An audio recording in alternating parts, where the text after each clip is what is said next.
Bien, pendant qu'on donnait on avait commencé la cérémonie de remise des bulletins, dans le secteur de seconde, apparemment les enfants sont venus avec des portables.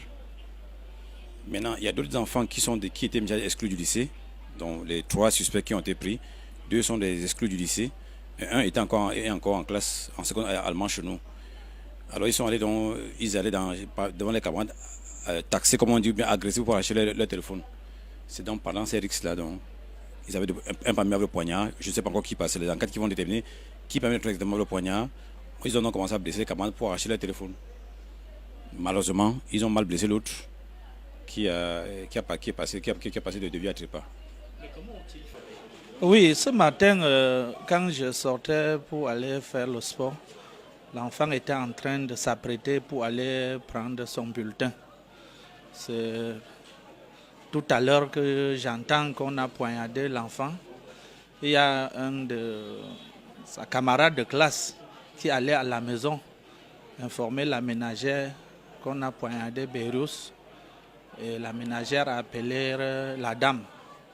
Ensuite, la dame m'a appelé. J'étais loin vers Bekoko.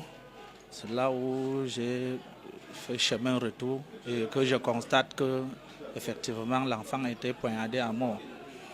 Est-ce que Beirous vous avez fait part de quelque chose? Non.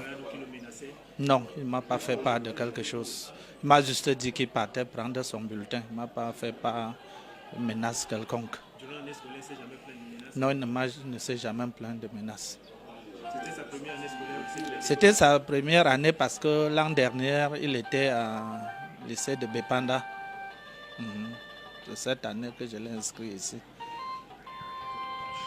Bon, il faut dire que quand j'étais dans mon bureau, quand j'ai suivi comme une espèce de vacarme impressionnant, et je suis sorti, j'ai vu la cour de l'hôpital qui était envahie par les élèves du lycée Bilaine. Il a même fallu beaucoup de dextérité pour les vigiles qui étaient au portail pour qu'ils arrivent à bloquer, parce que pratiquement tout le lycée s'est déversé vers l'hôpital.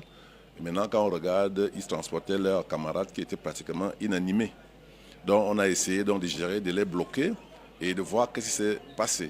L'examen rapide de l'élève a montré qu'il était dans un état inanimé.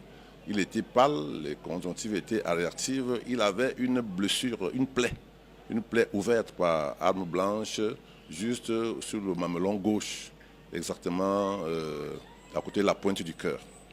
Voilà. Donc, nous avons immédiatement pris les mesures de réanimation. J'ai mobilisé toute mon équipe. On a intubation endotrachéale. On a mis une voie en flèche. On a fait l'adrénaline intracardiaque. On a commencé un massage cardiaque. Le cœur a repris un peu parce qu'on a cru entendre les bruits, mais le massage a duré 30-45 minutes.